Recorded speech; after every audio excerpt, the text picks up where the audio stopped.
नमस्कार दोस्तों, राधे राधे, जय श्री कृष्ण। आज हम सुनने जा रहे हैं आषाढ़ मास महात्म्य अध्याय 2। भगवान के स्थूल और सूक्ष्म रूपों की धारणा तथा कर्म मुक्ति और सदो मुक्ति का वर्णन। श्री सुखदेव जी कहते हैं, सृष्टि के प्रारंभ में ब्रह्मा जी ने इसी धारण के द्वारा प्रसन्न हुए भगवान से वह सृष्टि विषयक स्मृति प्राप्त की थी, जो पहले प्रलय काल में विलुप्त हो गई थी। इससे उनकी दृष्टि अमोघ और बुद्धि निश्चयात्मिक हो गई।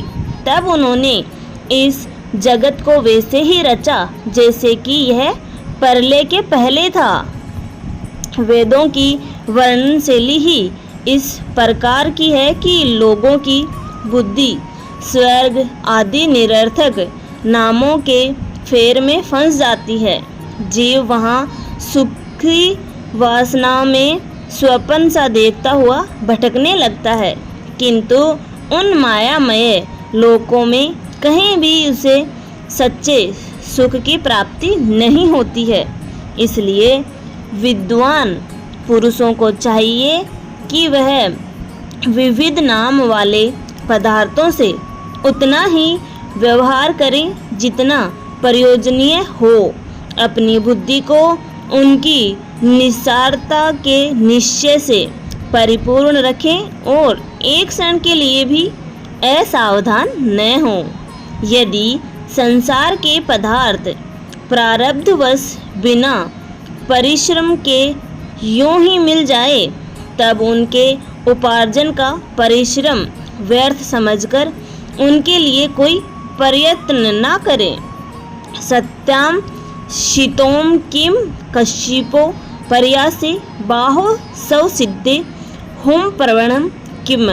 जब जमीन पर सोने से काम चल सकता है, तब पलंग के लिए प्रयत्न करने से क्या प्रयोजन। जब भुजाएं अन्य अपने को भगवान की कृपा से स्वयं ही मिली हुई है, तब तकियों की क्या आवश्यकता। अब अंजलि से काम चल सकता है, तब बहुत से बर्तन क्यों बटोरे।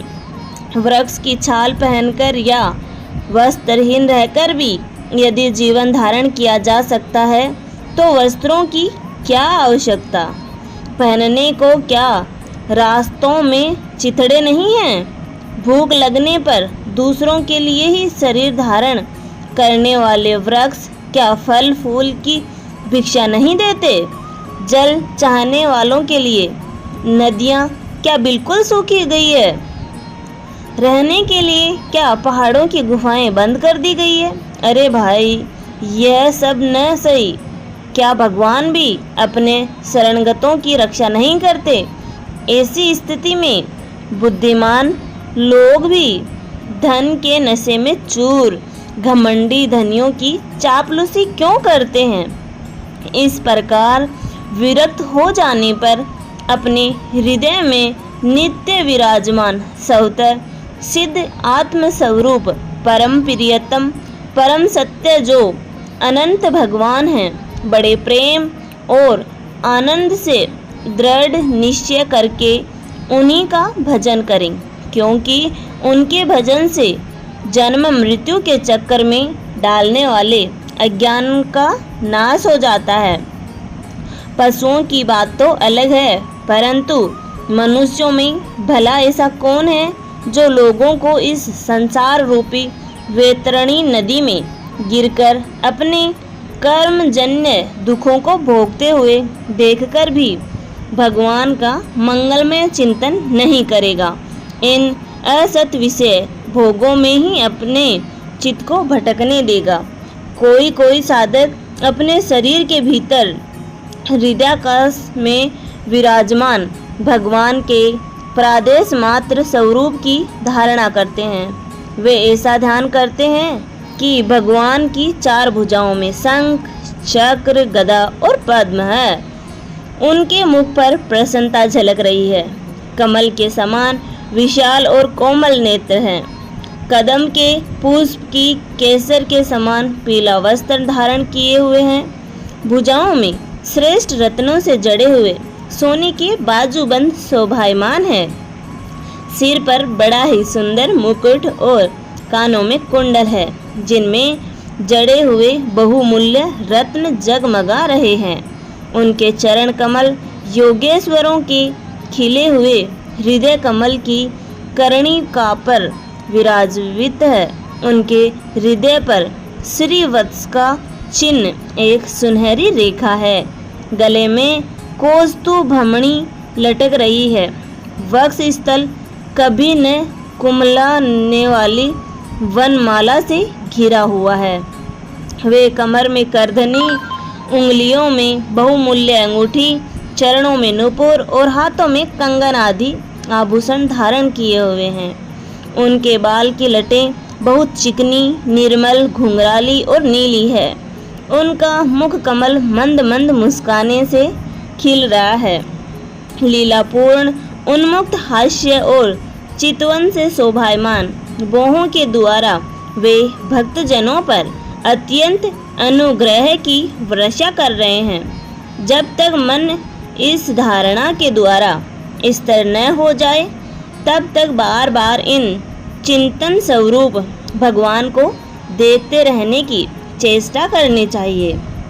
भगवान के चरण कमलों से लेकर उनके मुस्कान युक्त मुख कमल पर्यंत समस्त अंगों की एक एक करके बुद्धि के द्वारा धारण करनी चाहिए। जैसे जैसे बुद्धि शुद्ध होती जाएगी, वैसे वैसे चित्त स्थिर होता जाएगा। जब एक अंग का ध्यान ठीक ठीक होने लगे, तब उसे छोड़कर दूसरे अंग का ध्यान करना चाहिए। ये विश्वेश्वर भगवान दृश्य नहीं, दृष्टा है। सगुण निर्गुण सब कुछ इन्हीं का स्वरूप है। जब तक इनमें अन्य प्रेममय भक्ति योग न हो जाए, तब तक साधकों को नित्य नैमित्तिक कर्मों के बाद एकाग्रता से भगवान की उपयुक्त स्थूल रूप की चिंतन करना चाहिए। परीक्षित, जब योगी पुरुष इस मनुष्य लोक को छोड़ना चाहे, तब देश और काल में मन को न लगाएं। सुखपूर्वक स्थिर आसन से बैठकर प्राणों को जीतकर मन से इंद्रियों को स्वयं करें। तदंतर अपनी निर्मल बुद्धि से मन को नियमित करके मन के साथ बुद्धि को क्षेत्रज्ञ में और क्षेत्रज्ञ को अंतरात्मा में लीन कर दें। फिर अंतरात्मा को परमात्मा में लीन करके धीर पुरुष उस परम शांतिमय अवस्था में स्थित हो जाए। फिर उसके लिए कोई कर्तव्य शेष नहीं रहता। इस अवस्था में सत्वगुण भी नहीं है। फिर रज्जोगुण और तमोगुण की तो बात ही क्या है। अहंकार, महतत्व और प्रकृति का भी यहाँ अस्तित्व नहीं है। उस स्थिति में जब देवताओं के नियामक काल की भी दाल नहीं गलती, तब देवता और उनके अधीन रहने वाले प्राणी तो रह ही कैसे सकते हैं। योगी लोग यह नहीं इस प्रकार परमात्मा से भिन्न पदार्थों का त्याग करना चाहते हैं और शरीर तथा उसके संबंधी पदार्थों में आत्मा बुद्धि का त्याग करके हृदय के द्वारा पद पद पर भगवान के जिस परम पूज्य स्वरूप आलिंगन करते हुए अनन्य प्रेम से परिपूर्ण रहते हैं, वही भगवान विष्णु का परम पद है। इस विषय में समस्त शास्त्रों की ज्ञान दृष्टि के बल से जिसके चित्त की वासना नष्ट हो गई है, उस ब्रह्मनिष्ठ योगी को इस प्रकार अपने शरीर का त्याग करना चाहिए। पहले एड़ी से अपनी गुदा को दबाकर स्थिर हो जाएं और तब बिना घबराहट के प्राणवायु को षट चक्र भेदनी की रीति से ऊपर ले जाएं। मनस्वी योगी को चाहिए कि नाभि चक्र मणिपुर में स्थित वायु को हृदय चक्र अनाहत में, वहां से उदान वायु के द्वारा वक्ष स्थल के ऊपर विशुद्ध चक्र में, फिर उस वायु को धीरे धीरे तालु मूल में विशुद्ध चक्र के उग्र भाग में चढ़ा दें। तदंतर 2 आंख, 2 कान, 2 नासा छिद्र और मुख, इन 7 छिद्रों को रोककर उस तालु मूल में स्थित वायु को भौहों के बीच आज्ञा चक्र में लाएं। यदि किसी लोक में जाने की इच्छा न हो तो आधी घड़ी तक उस वायु को वहीं रोककर स्थिर लक्ष्य के साथ उसे सहस्त्रों में ले जाकर परमात्मा में स्थित हो जाएं। इसके बाद ब्रह्मारंध्र का भेदन करके शरीर इंद्रियादि को छोड़ दें। परिशिक्षित, यदि योगी की इच्छा हो कि मैं ब्रह्मलोक में जाऊं, 8 सिद्धियां प्राप्त करके आकाशचारी सिद्धि को साथ विहार करूं अथवा त्रिगुणमय ब्रह्मांड के किसी भी प्रदेश में विचरण करूं, तो उसे मन और इंद्रियों को साथ ही लेकर शरीर से निकलना चाहिए। योगियों का शरीर वायु की भांति सूक्ष्म होता है। उपासना, तपस्या, योग और ज्ञान का सेवन करने वाले योगियों को त्रिलोक की बाहर और भीतर सर्वत्र स्वच्छंद रूप से विचरण करने का अधिकार होता है। केवल कर्मों के द्वारा इस प्रकार बेरोक टोक विचरना नहीं हो सकता। परीक्षित, योगी ज्योतिर्मय मार्ग सुषुम्ना के द्वारा जब ब्रह्मलोक के लिए प्रस्थान करता है, तब पहले वह आकाश मार्ग से अग्निलोक में जाता है। वहाँ उसके बचे खुचे मल भी जल जाते हैं। उसके बाद वह वहाँ से ऊपर भगवान श्री हरि की शिशुमार नामक ज्योतिर्मय चक्र पार पहुँचता है। भगवान विष्णु, यह शिशुमार चक्र विष्णु ब्रह्मांड के भ्रमण का केंद्र है। उसका अतिक्रमण करके अत्यंत सूक्ष्म एवं निर्मल शरीर से वह अकेला ही महलों में जाता है। वह लोक ब्रह्मावताओं के द्वारा विवंदित है और उनमें कल्प पर्यंत जीवित रहने वाले देवता विहार करते रहते हैं। फिर जब प्रलय का समय आता है, तब नीचे के लोगों को शेष के मुख से निकली हुई आग के द्वारा भस्म होते देख वह ब्रह्मलोक में चला जाता है। जिस ब्रह्मलोक में बड़े बड़े सिद्धेश्वर विमानों पर निवास करते हैं, उस ब्रह्मलोक की आयु ब्रह्मा की आयु के समान ही 2 पराद्र की है। वहाँ न शोक है, न दुख है, न बुढ़ापा है, न मृत्यु है। फिर वहाँ किसी प्रकार का अद्वेग या भय तो हो ही नहीं सकता।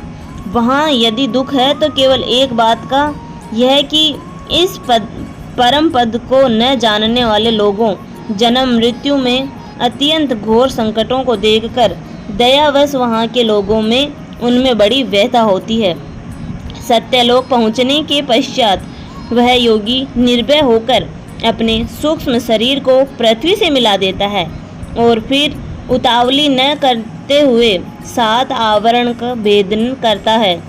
पृथ्वी स्वरूप जल को और जल रूप से अग्निमय आवरणों को प्राप्त होकर वह ज्योति रूप से वायु रूप आवरण में आ जाता है और वहाँ से समय पर ब्रह्मा की अनंत का बोध कराने वाले आकाश रूप आवरण को प्राप्त करता है। इस प्रकार स्थूल आवरणों को पार करते समय उसकी इंद्रियां भी अपने सूक्ष्म अधिष्ठान में लीन होती जाती है। घ्राणेन्द्रियां गंध तन्मात्र में, रसना रस तन्मात्र में, नेत्र रस तन्मात्र में। इस प्रकार योगी पंचभूतों के स्थूल सूक्ष्म आवरणों पर पार करके अहंकार में प्रवेश करता है। वहाँ सूक्ष्म भूत को तमाम अहंकारों में, इंद्रियों को राजस अहंकार में तथा मन और इंद्रियों को अधिष्ठता देवताओं को सात्विक अहंकार में लीन कर देता है। इसके बाद अहंकार के सहित लय रूप गति के द्वारा महत्व में प्रवेश करके अंत में समस्त गुणों को लय स्थान प्रकृति रूप आवरण में जा मिलता है। वह योगी स्वयं आनंद स्वरूप होकर अपने उस निवारण रूप से आनंद पूर्वक शांत परमात्माओं को प्राप्त हो जाता है, जिसे इस भयवन्मीय गति की प्राप्ति हो जाती है, उसे फिर इस संसार में नहीं आना पड़ता। परिशिक्षित, तुमने जो पूछा था उसके उत्तर में मैंने वेदोक्त द्विविधि सनातन मार्ग, सदो मुक्ति और कर्म मुक्ति का तुमसे वर्णन किया।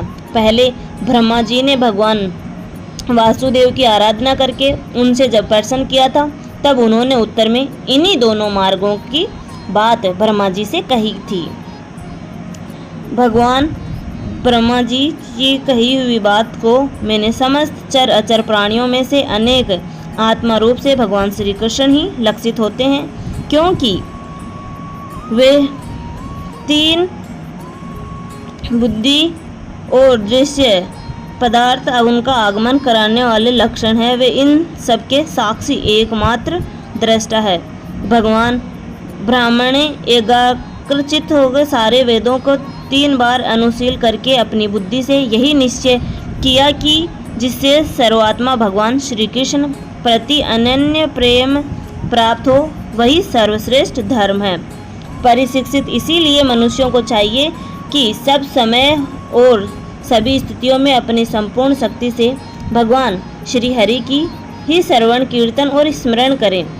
हे राजन, संत पुरुष आत्मस्वरूप भगवान की कथा का मधुर अमृत बांटते ही रहते हैं। जो अपने कान के दोनों में भर भर कर उनका पान करते हैं, उनके दृश्य से हृदय से विषयों का विषैला प्रभाव जाता रहता है, वह शुद्ध हो जाता है और वे भगवान श्री कृष्ण के चरण कमलों की सनिधि प्राप्त कर लेता है। धन्यवाद दोस्तों, आज का हमारा अध्याय समाप्त हुआ। आगे का अध्याय सुनने के लिए आप हमारे साथ बने रहें। यहाँ तक बने रहने के लिए धन्यवाद।